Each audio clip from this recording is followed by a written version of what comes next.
Hey, Nate! Long day, huh? Could you pick up a carton of eggs and some toilet paper on your way home? Huh? Are you serious? What were you doing all day? Sorry, it's too much trouble to go out. You know, the baby is coming soon and my back is killing me.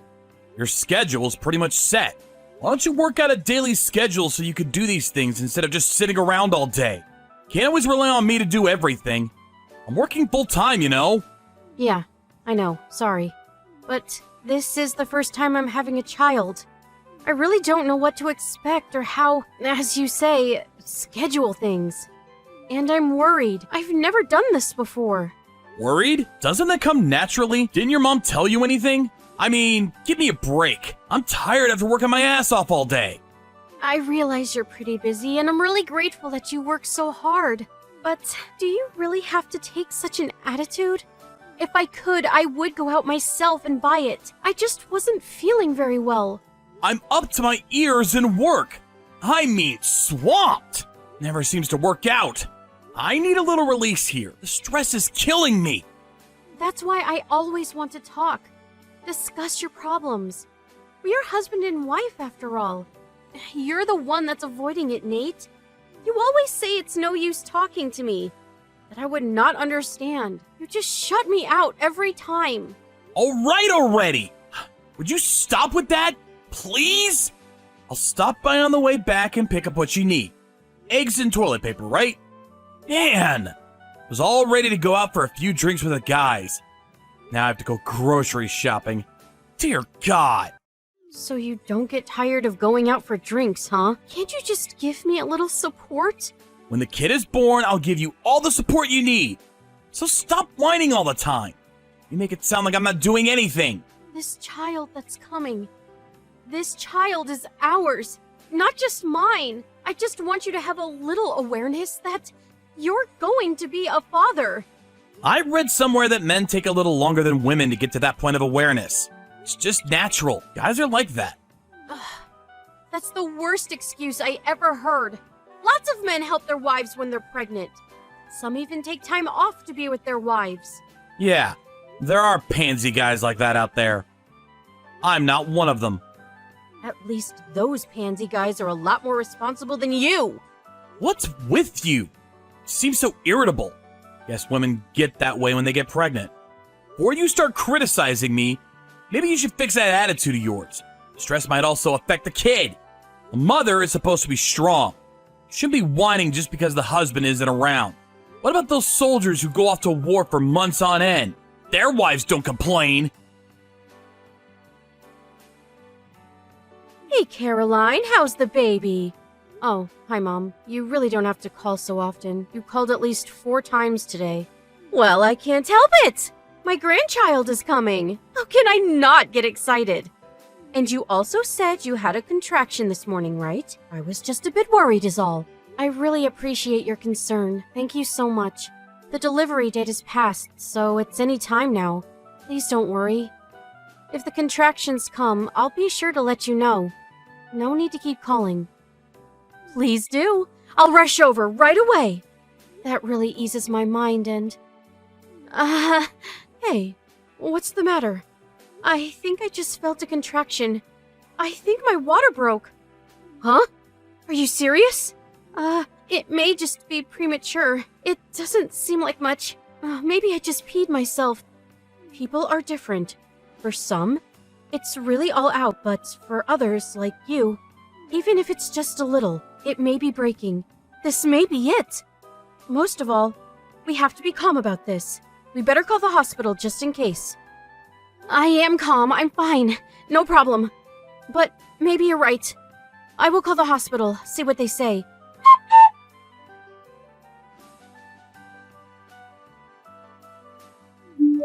Hey, Nate. Are you home yet? I think this may be it. My water just broke. I think the contractions are starting, so I'm going to head out to the hospital just in case. Could you drive me to the hospital? Breaking water, huh? Baby's not coming yet, right? Well, that's why I'm going to the hospital. This may be it. Oh, okay. Then when the baby's about to be born, let me know then. I'll rush over ASAP. Besides, I already had quite a bit to drink. No way I can drive. Oh, I see. So, you're out drinking with the guys again? Alright. I guess there is nothing you can do. But get over here right away when the contractions really start coming. Don't get too drunk. You're off tomorrow too, so you can... Alright! Already! Quit repeating yourself. I said I'll be over ASAP! Hey Nate, the contractions are really starting up, and the pain is getting shorter and shorter in between. The doc says the baby may be born by sunset. Hey Nate, are you seeing this? Why won't you answer? It's already 1 a.m. Where are you? Please get over here. I'm really in pain. Please come here as soon as you can. Please. So, you never made it over here. The baby was delivered already. Oh yeah? Baby's here, huh? Sorry. Hard night, huh? Hard night? Are you kidding me? This is our first baby. How could you go out drinking with your buddies? I said I was sorry. Besides, I have a splitting headache. I'm gonna sleep a bit first before I head over there.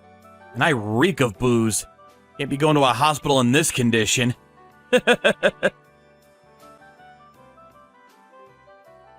Aren't you coming to the hospital? I mean, it's almost noon, for God's sake. Come on, Mom. Get off my back. I said I would be right over. I have a really bad hangover. I can hardly move. Give me a break. Your wife just had your child. How could you be out drinking at a time like this? She even called you last night and told you she was having contractions. My God! What's going on in that little head of yours? Caroline is just so whiny. Always talking back. I'm tired of it. I mean, come on. What's a little contraction? Women have been giving birth for thousands of years. Nate, get one thing straight. Whom do you think you're talking to right now? I'm your mother, for God's sake! So what's up with you, son? I said what's up? Yeah, nothing. Nothing, huh? You don't have an excuse for being with your wife when she's having a baby? That nothing? Yeah, well, I'm sorry about that.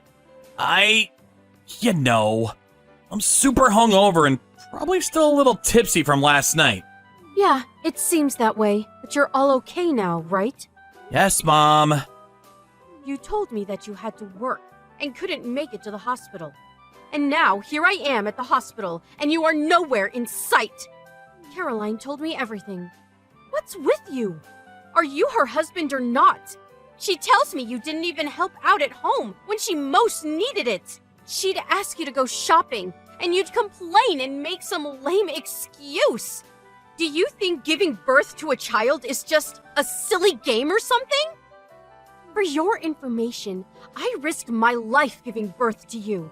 And Caroline is the same. She risked her life last night to bring your child into this world. This is your child, your own flesh and blood, for God's sake. Yes, Mom, you're absolutely correct. Do you even realize how difficult it is to deliver a child? She was in pain for hours, with nobody at her side. You're going to be a father for Pete's sake. And to think you were so happy when you first heard she was pregnant, and that you were going to be a father. When your child grows up and learns that you were out drinking with guys when Caroline was giving birth, you're going to have some explaining to do, that's for sure. Did you even give that a thought? Oh yeah, and Caroline told me, apparently your work isn't going so well. I realize the stress is unbearable, so you go out drinking. I just can't take it anymore. Nothing seems to go right for me at work. Everything I do just falls flat. I was thinking of quitting, but then I wouldn't be able to support them.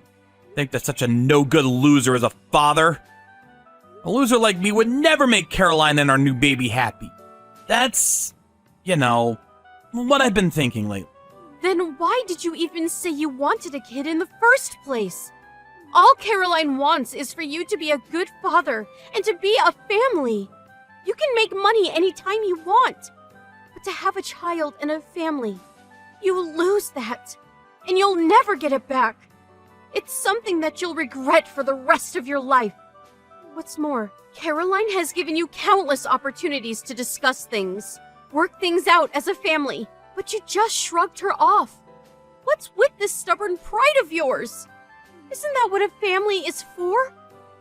No matter how down you are, you have Caroline and your child. Think about them and do your best to make them happy. That should get you through anything.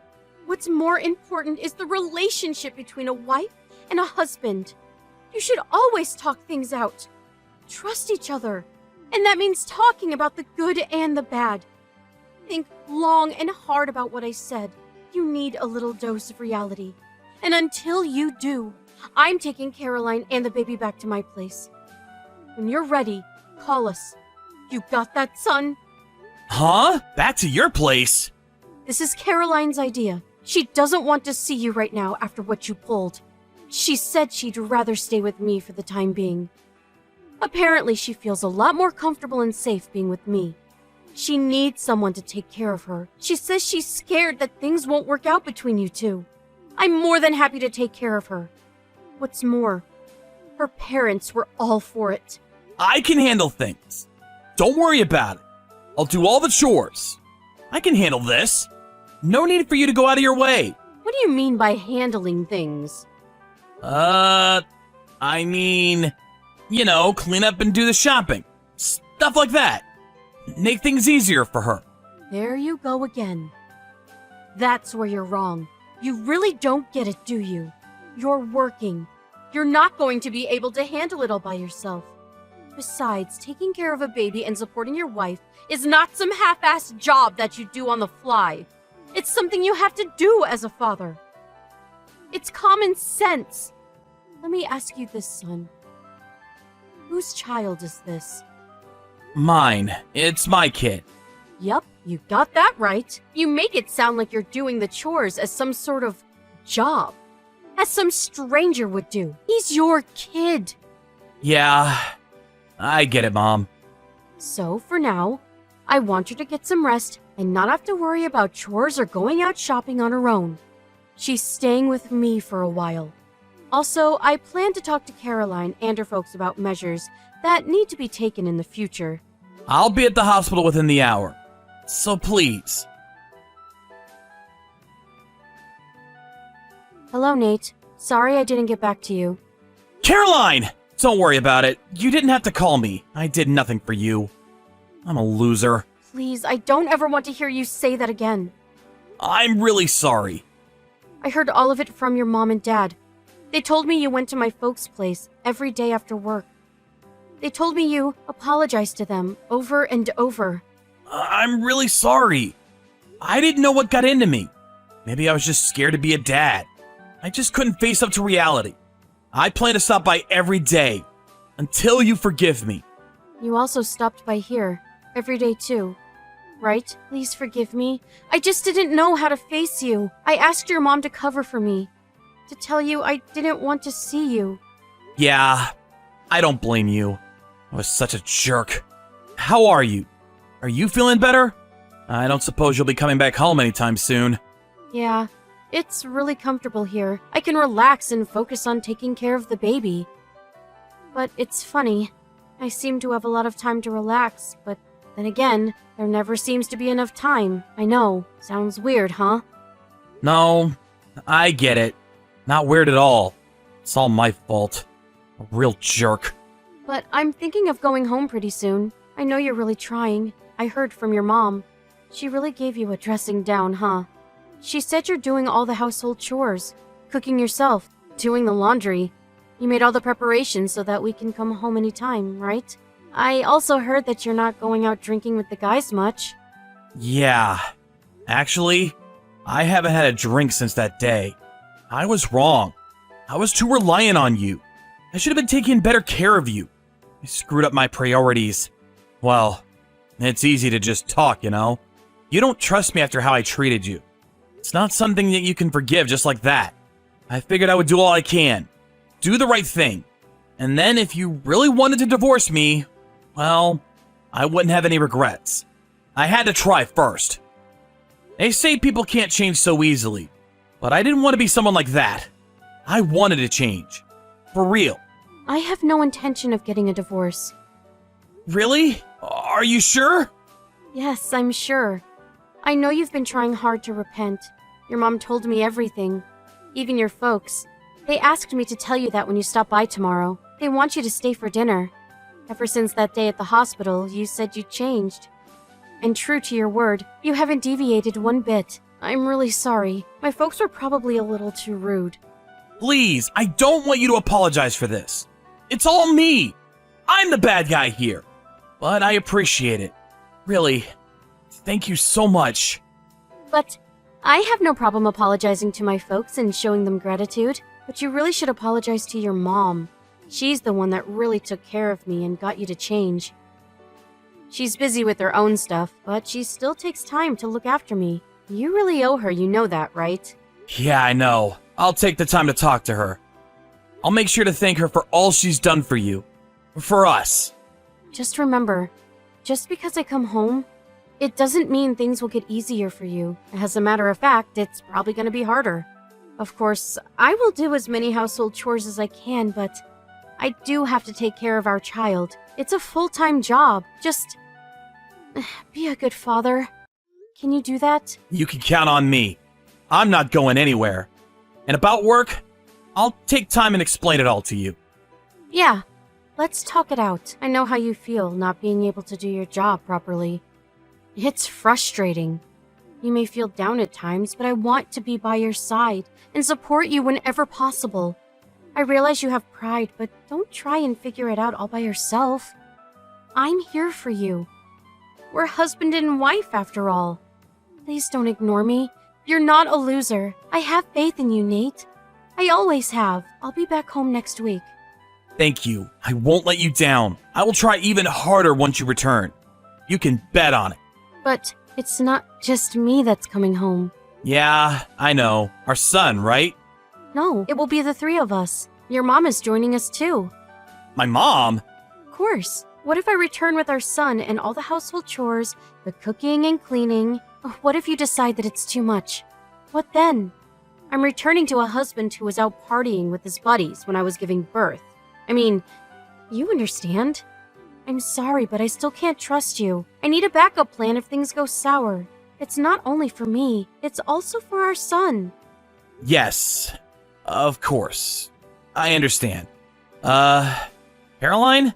You've changed. You seem way more assertive. I suppose a little of my mom rubbed off on you. Nate, I think it was you who said, a mother has to be strong. After giving birth and moving in with Nate's mom, I asked Nate's friend about him. They all said he quit drinking and would hurry to my parents' place after work, and apologized profusely for his despicable conduct. He also came to my mother-in-law's place, but she shooed him away every time. This went on for over 3 weeks. Every day. Even on the weekends. After 3 weeks of showing up every day, my parents finally relented and forgave him. They said he broke and cried. After that, I promised him. I returned home with our newborn son and Nate's mom. It had been 1 month since I left, and when we returned, I could not believe what I was seeing. The place was immaculate. He even prepared various baby goods and cooked dinner for us. There was no sign of alcohol anywhere, not even a can of beer in the fridge. And the dinner he prepared was out of this world. It was so delicious that tears welled up in my eyes. Several days after I returned, we also discussed his job. The problem was his relationship with his boss. That seemed to be the biggest obstacle at work. He told me of various incidents that he encountered. After hearing him out, I wish I had asked him earlier, and I wish I could have done more for him. It had been a while since we talked as husband and wife. We really opened up to each other. Yes, there were some tears. After a while, he quit that job and joined a different firm that was better suited for him. His coworkers and his boss really welcomed him to the team. Now he's very happy with his new responsibilities. I've never prevented him from going out on occasion with his friends for a few drinks, but he has stopped drinking altogether. He even complained that some of his colleagues no longer asked him out, but he doesn't seem to mind. He quickly made new friends at the company who were more in sync with his new lifestyle. At one point, I was seriously thinking of divorcing him. I could not contemplate such a person as a father to my child. I'm not kidding. I thought about it over and over. I even discussed it with Nate's mom. Through this incident, I really understood the importance of trusting someone, and that people can really change. Several years later, I was blessed with another child. As for Nate, he's a completely different person now, working hard to support his growing family. What's more, he was right by my side when I gave birth to my second child. That incident 2 years ago was like some kind of nightmare compared to the life I see before my very eyes. I'm super happy. What can I say?